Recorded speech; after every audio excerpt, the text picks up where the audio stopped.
Nuestra amiga y criminóloga Verónica nos trae hoy un caso producido en el año 2014, donde se dio un doble asesinato del matrimonio octogenario formado por Shirley y Russell Dermond. Él apareció decapitado en el garaje de su casa y Shirley desapareció misteriosamente hasta ser hallada por unos pescadores flotando en las aguas de un lago.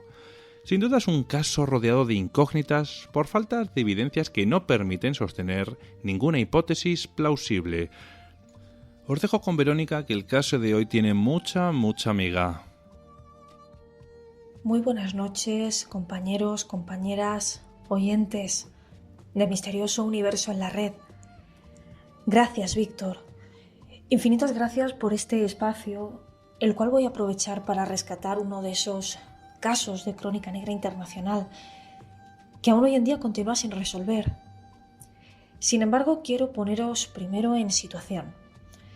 Movámonos hasta Estados Unidos y pensemos por un momento en el sueño americano.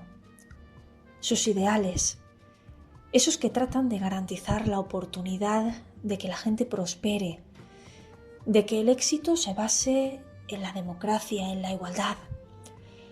La mayoría de las personas asumen que llevarán una vida larga, feliz, provechosa, llena de éxito. Y sobre todo que sus últimos años serán dorados, relajados y sobre todo tranquilos. La idea siempre es ahorrar el dinero suficiente de cara a la jubilación, además de criar a los hijos, disfrutar de los nietos y sobre todo hacerlo todo con una buena salud. En otras palabras, se trata de recoger los frutos de toda una vida de trabajo. Una situación idílica que no necesariamente tiene que ocurrir tal y como la soñamos. En realidad ese es el verdadero problema de idealizar. Este es el caso de Russell y Shirley Dermond. Se casaron en 1950 y fueron una pareja joven, atractiva y sobre todo enamorada. Tuvieron 4 hijos y uno de ellos falleció en un tiroteo por drogas, algo que nos llama poderosamente la atención, pero que no lo vamos a comentar hasta un poco más adelante. Era una familia conservadora, practicante de la religión y sobre todo defensora a ultranza de la familia. Su vida fue un completo éxito. Vivieron rodeados de negocios, de dinero y de arte. Su jubilación la vivían en una extensa casa junto a un lago en Georgia, una mansión de más de $1 millón, apartada en general y con unas vistas excepcionales. Sin embargo, y a pesar de lo que pudieran pensar, no era la casa tan extremadamente segura que hubieran esperado tener. Su vida se truncó el 4 de mayo de 2014. El matrimonio había quedado con unos amigos y ni tan siquiera se presentó a su cita. Estas amistades estuvieron intentando contactar con ellos en varias ocasiones, pero sin obtener respuesta, lo que les pareció verdaderamente extraño porque ninguno de los dos era así. Tanto fue así que 2 días más tarde su círculo más cercano decide personarse en aquella mansión del lago para ver qué había ocurrido. Para empezar, la puerta de la casa estaba abierta, pero en principio allí no había nada extraño. Todo estaba como de costumbre, nada desordenado y todo en su lugar. Lo peor lo encontraron tras acceder al garaje. Tras uno de los vehículos de la familia se encontraba el cuerpo sin vida de Russell, decapitado tras acabar con su vida, y yacía sobre un charco de sangre. Ni rastro, eso sí, de la cabeza ni de Shirley, su esposa. Esa mañana, la amiga con la que habían quedado llamó a la policía. Lo hizo angustiada, comunicando el hallazgo. El asesino había colocado toallas alrededor del pequeño charco de sangre que se había generado, digamos que para evitar que la sangre filtrara por debajo de la puerta del garaje y llamara la atención. En un principio pudo llegar a pensarse que la esposa desaparecida podía estar implicada en el suceso, pero todo esto requería un esfuerzo demasiado grande para una mujer de 88 años. Podía como mucho haber convencido a alguien para que lo hiciera o simplemente estar secuestrada en algún lugar. Pero aquello en un principio era un completo enigma. La causa de la muerte de Russell pudo ser perfectamente un disparo en el cráneo. Es cierto que se encontraron restos de pólvora en su ropa, pero la falta de la cabeza en sí impidió que pudieran alcanzarse otras muchas conclusiones. Se sabe que el corte fue limpio y realizado con tiempo y paciencia, sin manchas y sin salpicaduras, lo que implica que fue post-mortem, fue después de su fallecimiento. Lo más preocupante quizás era la ausencia de su mujer. Se iniciaría entonces una búsqueda asfixiante, pues todo eran dudas sobre su implicación y sobre su paradero. Apenas 10 días más tarde del primer hallazgo, el cuerpo de Shirley apareció flotando boca abajo en el lago que tanto había disfrutado en vida. Si bien habían intentado hundir el cuerpo con bloques de cemento atados a los tobillos, estaba muy hinchado, lo que lo hizo flotar y salir a la superficie hasta que 2 pescadores lo encontraron.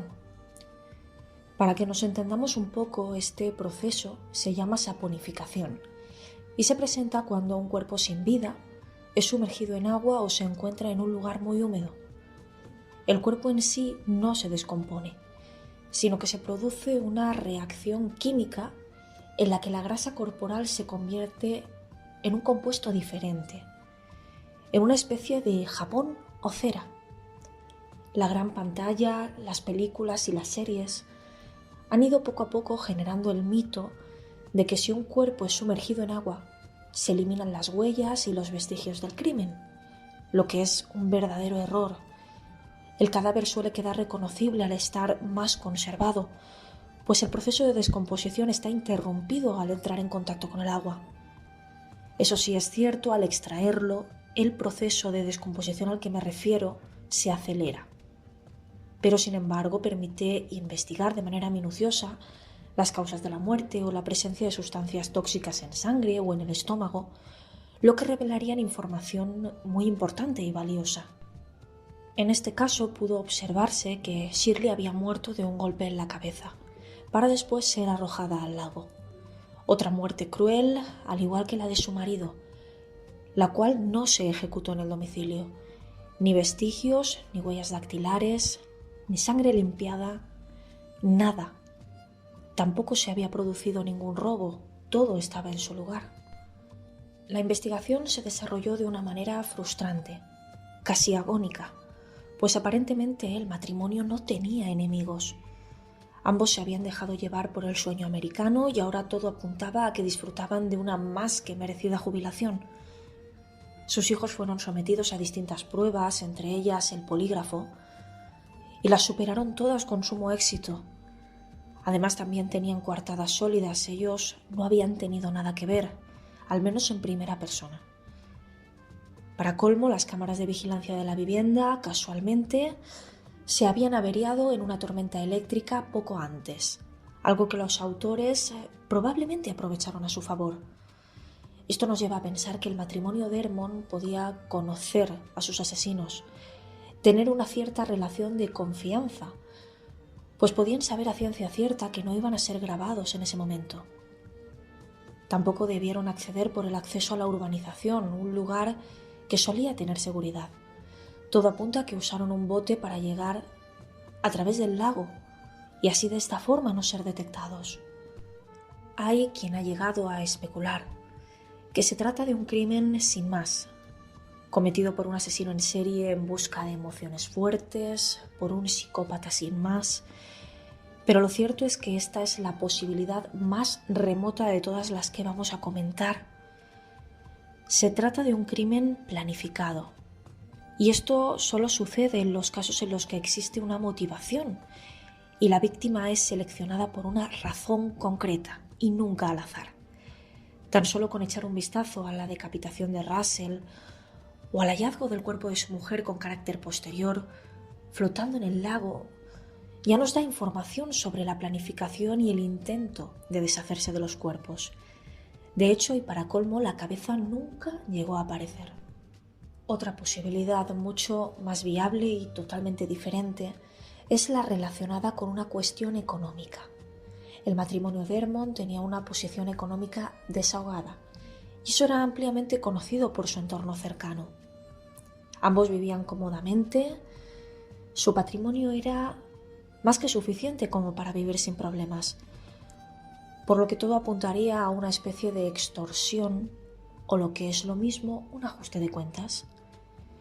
Los que cometieron el crimen, que seguramente fueron más de una persona, tomaron las medidas suficientes para que sufrieran y sobre todo para que el hallazgo se produjese lo más tarde posible, como aquel que quiere ganar tiempo para abandonar el país y establecerse en otro lugar. Quien lo hizo conocía sus movimientos, estudió minuciosamente la mejor forma, el mejor lugar para acceder y sabía que las cámaras no funcionaban. Formaba parte de su entorno personal, está claro. Sin embargo, no se llevaron nada y eso se debe a que la cuenta probablemente quedó saldada de manera definitiva con las muertes. Volvemos entonces sobre lo mismo, sobre ese sufrimiento que querían provocar y lo consiguieron. Fueron muertes atroces y dolorosas, lo que pone de manifiesto ya no solo la planificación de la que hemos hablado, sino también el odio. Es un crimen, un acto cometido con ira, con rencor, con ansias de venganza. Esto sucede, como decía, en los casos de ajuste de cuentas y nos conduce de manera casi inevitable a pensar en algún tipo de negocio turbio o alguna deuda impagada. Es importante recordar que uno de sus hijos fue asesinado en un tiroteo por drogas. ¿Y si pudo tener algo que ver? ¿Y si la deuda que había era tan grande como para que el ajuste de cuentas también incluyera a sus progenitores? Es en este momento cuando surge la posibilidad de que el matrimonio de Ermont tuviese tratos con alguna red de delincuencia organizada. El hecho de que la cabeza de Russell no apareciera forma parte del mensaje que este tipo de crímenes quiere dejar al mundo, pero especialmente a la gente que trabaja para la red. Es como una firma, un patrón de conducta que suele ser más o menos repetitivo en este tipo de casos, pero que tiene que servir a aquellos a los que tiene que servir. Tiene que desalentar cualquier tipo de traición por parte de la gente de confianza. Es posible que en un principio solo quisieran acabar con el cabeza de familia, la muerte más atroz de las dos y el cadáver que realmente querían que encontraran porque fue dejado en el domicilio. El de su esposa había sido sumergido en el río. Sin intención de que apareciera, pues había sido hundido a conciencia. ¿Y si lo vio todo y tuvieron que actuar de una manera rápida y desesperada en el caso de Shirley? Han existido numerosas teorías más, algunas incluso relacionadas con apuestas infumables de dinero o deudas impagadas, pero son totalmente irracionales si seguimos el patrón de conducta. Se intentó valorar la culpabilidad de un hombre llamado Ryan Oliver Glenn, pero sin éxito, pues no se pudo en realidad vincular a esta persona con el crimen ni tampoco saber si tuvo algo que ver en ese sentido. Es cierto también que un año después del suceso se produjo un asesinato muy similar, pero tampoco tuvo razón de ser ni tan siquiera compararlos porque el culpable apareció. Probablemente la teoría más loable de todas sea la que exponemos esta noche, un crimen relacionado con un posible ajuste de cuentas en el que la esposa solo era un elemento que no debía haber estado ahí, un efecto colateral, alguien que no debía haber visto la cara a su agresor o agresores porque probablemente los conocía y muy bien. Antes de finalizar, me gustaría hablaros de este tipo de crímenes, los relacionados con las extorsiones. Para que nos entendamos, se trata de obligar, usando la violencia o la intimidación, a otra persona a realizar u omitir un acto o un negocio, siempre bajo el pretexto de perjudicar el propio patrimonio o el patrimonio de un tercero. La extorsión puede acabar en un ajuste de cuentas que, como crimen en sí mismo, tiene unas señas distintivas. La primera es el sufrimiento. Es importante que la víctima sufra. Ese es el precio que tiene que pagar tras no haber cumplido con la deuda económica. que suele ser fundamentalmente bastante alta. Además, en estos casos, el criminal suele conocer los pasos de la víctima, la ha estudiado de cerca y ha estudiado las mejores formas de acercarse a ella sin ser descubierto, para llevar a cabo la tarea y sobre todo desaparecer, marcharse sin dejar vestigios ni huellas. Además, este tipo de crímenes suelen tener otras señas, como las firmas de las que hablábamos antes, en este caso la desaparición de la cabeza de Russell tras la decapitación, que además para colmo fue una desaparición definitiva. Quizás con lo que no contaban los criminales era con la aparición del cuerpo de Shirley flotando en el lago, que además se había dejado unos crucigramas a medio hacer en la cocina tras probablemente escuchar los gritos de su marido. Vio a quien no debía ver y se la llevaron a otra parte. Posteriormente, y como ya los había visto, no tuvieron más remedio que acabar con su vida. Por desgracia y a fecha actual, este crimen también continúa sin resolver. Muy buenas y misteriosas noches. Os envío un abrazo muy fuerte y os agradezco una vez más esta gran oportunidad de que crucemos entre nosotros y vosotros la crónica negra y os la podamos transmitir a todos los oyentes de Misterioso Universo en la Red.